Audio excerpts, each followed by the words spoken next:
చంద్రబాబు నాయుడు గారు మీటింగ్ పెట్టి నేను అభివృద్ధి చేస్తున్నా, సంక్షేమం చేస్తున్నా, అవునా సరే పక్క చూపులు చూస్తున్నారు కొంతమంది అంటున్నారు. ఏంటి పక్క చూపులు అంటున్నారు? భయం. కూటమి ప్రభుత్వం ముఖ్యమంత్రి అయిన చంద్రబాబు నాయుడు గారికి భయం అనేది ఒక పట్టుకుంది. అభివృద్ధి చేశాడు అంటే ఈ సన్నాసిగాడు ఏం అభివృద్ధి చేశాడు నాకైతే అర్థం కావట్లేదు.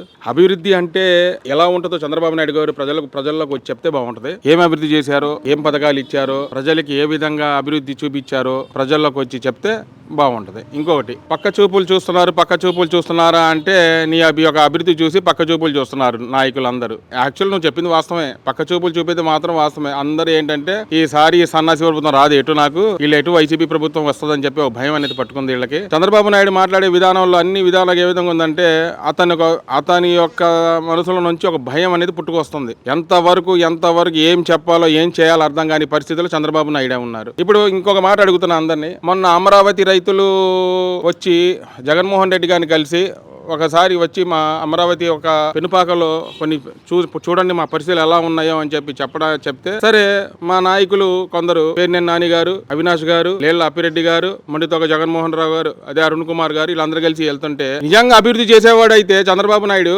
ఎందుకు భయపడాలా? వీళ్ళని ఎందుకు ఆపాల్సిన అవసరం ఏముంది? ఆపాల్సిన అవసరం ఎందుకు వచ్చింది అంటే నువ్వు అభివృద్ధి చేయట్లేదనే కదా. నిజంగా ఆ రోజు గనక కూటమి ప్రభుత్వం అనే సన్నాసిగాళ్ళకి నిజంగా వైఎస్ కాంగ్రెస్ పార్టీ వాళ్ళ నాయకులు తెలుసుకుంటే అక్కడ ఒకటి మిగిలేవాడా? మేము కూడా అలాగే తయారైతే మీరు మిగిలేవాళ్ళ అని అడుగుతున్నా. పూరం బోకుల్ని, రౌడీల్ని తీసుకొచ్చి రైతుల్లాగా చూపించి ఒక ఎమ్మెల్సీ మీద రాళ్లు రవ్వి కోడిగుడ్లు వేసి మీరు ఆ విధంగా చేస్తున్నారే, మీరు ఎంత భయం ఉంది మీ దగ్గర? నిజంగా నువ్వు అమరావతి అభివృద్ధి చేసేవాడు అయితే వాళ్ళ దారి వాళ్ళని వదిలేయాలి నువ్వు. ఎందుకంటే నీకు భయం, నువ్వు నిజంగా అభివృద్ధి చేసేవాడు నువ్వు వదిలేయాలని. ఎందుకు వదలా? నువ్వు రౌడీల్లాగా ఒక తాగుబోతోళ్ళని అందరిని తీసుకొచ్చి నువ్వు ఏదో సృష్టించాలి, ఏదో చెయ్యాలని చెప్పేసి నువ్వు చేస్తున్నావు కదా. నిజంగా చంద్రబాబు నాయుడు నిజంగా ఆ రోజు గనక వైసీపీ వాళ్ళు గనక నిజంగా తెలుసుకుని ఉంటే ఒక్క నా కొడుకు అక్కడ నుంచి బయలుదేరేవాడు కాదు, వెనక్కి తిరిగేవాడు కూడా కాదు. నువ్వు అనుకుంటున్నావేమో ఏదో నువ్వు బెదిరిస్తే భయపడతారు అనుకుంటున్నావేమో. చంద్రబాబు నాయుడు గారు ఉచ్చ పోపిస్తారు ఒక్కొక్కడు అక్కడ. నువ్వు అనుకుని మేము కనుక తెలుసుకోండి నీకు వచ్చే గ్యారంటీ సమస్య లేదు. ఎందుకంటే మేము కూడా చాలా సహనంగా వెళ్తున్నాం అన్ని విషయాల్లో కూడా. ఎందుకులే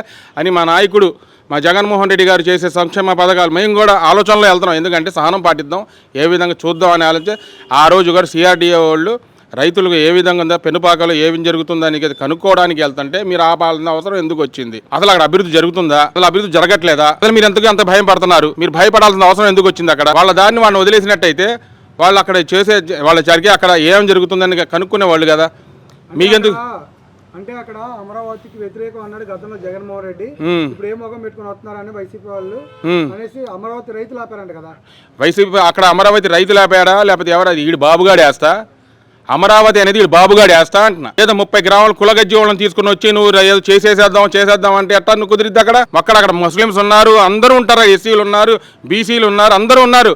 వీడిది ఒక్కడ ఆస్తి అంటే అక్కడ అమరావతి నువ్వు అభివృద్ధి చేస్తున్నావు. అక్కడ మొత్తం స్కామ్లే. అక్కడ ఇప్పుడు వర్షాలు పడితే 100 కోట్లు 50 కోట్లు ఖర్చు పెట్టాలా తోడడానికి, నీళ్లు తోయడానికి. ఈ సన్నాసిగాడు ఏమని చెప్తారు? అభివృద్ధి అని చెప్పేసి నలుగురిని తీసుకుని తిరుగుతున్నాడు అంతవరకే. కానీ నిజంగా అభివృద్ధి చేయాల్సిన అవసరం అక్కడ అభివృద్ధి చేస్తాడా? నిజంగా 50 సంవత్సరాలైనా అమరావతి కట్టగలడా చంద్రబాబు నాయుడు?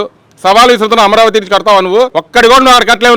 నువ్వు మాట్లాడడం వరకే. ఏదంటే ఏదో చెప్తారు చూసావా, కుంభం బుష్ లాగా చేయడమే. ఏంటంటే ప్రజలు పిచ్చోళ్ళు కదా, ప్రజలు పిచ్చోళ్ళు లాగా పాపం చూస్తున్నారు. అభివృద్ధి అంటే ఏంటి అర్థం కావట్లేదు వీళ్ళకి. అభివృద్ధి అనేది జగన్మోహన్ రెడ్డిని చూసి నేర్చుకోవాలా. అభివృద్ధి జగన్మోహన్ రెడ్డి గారిని చూసి నేర్చుకోండి. 17 మెడికల్ కాలేజీలు, పోర్ట్లు, హార్బర్లు ఇవన్నీ అభివృద్ధి చేసిన మన జగన్మోహన్ రెడ్డి గారు చేసిన అభివృద్ధి చంద్రబాబు నాయుడు చేసిన ప్రజలు చూస్తున్నారు కదా.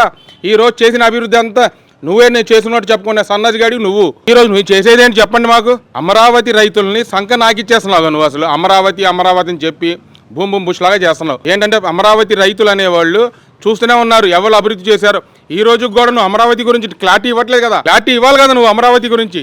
ఏం తీసుకొచ్చి అమరావతికి క్యామ్లు చేసి నీ కులంలోకి బినామీలకి రాసి ఇచ్చేసి ఉర్సా లాంటి ఒక తక్కువ భూములు ఇచ్చేసి నువ్వు నీ యొక్క లబ్ధి పొందడానికి తప్ప నువ్వు చేసిన అభివృద్ధి ఏదో ప్రజల్లోకి వచ్చి చెప్పండి. అంటే ఇక్కడ ఉర్సాకి వీడి కంపెనీలకి అయితేనేమో విశాఖపట్నంలో భూములు ఇస్తున్నారు, కానీ అమరావతిని ఎందుకు ఇవ్వట్లేదు అంటారు? అమరావతిలో ఉర్సాలో అయితే 99 పైసలకి ఇస్తున్నారు. ఇక్కడికి వచ్చేసి గజం 10,000 నుంచి 14,000కి అమ్మేస్తున్నారు. అంటే వీళ్ళు లబ్ధి పొందడానికి అమరావతి ఒక ఏటీఎం లాగా పనిచేస్తుంది అన్నమాట. అమరావతి అనేది పేరుకు మాత్రమే అమరావతి, అది భ్రమరావతి అన్నమాట. అది ఏం లేదు. అమరావతి అది చంద్రబాబు నాయుడు కట్టలేడు, కట్టబోడు కూడా. కానీ ప్రజల్లో చూపించడానికి అమరావతి అనేది భ్రమరావతిలో చూపిస్తున్నాడు అందరికీ. ఆ కులగజ్జోళ్ళు ఉన్నారు కదా, వాళ్ళు ఏంటంటే మా చంద్రబాబు నాయుడు గారు అమరావతి కడతారు వాడు చచ్చిపోయేదాకా అమరావతి కట్టడు, చచ్చిపోయిన తర్వాత ఏమైనా పైలోకాలకు వెళ్ళి కడతాడు తప్ప ఇక్కడ అయితే అమరావతి అయితే కట్టడు.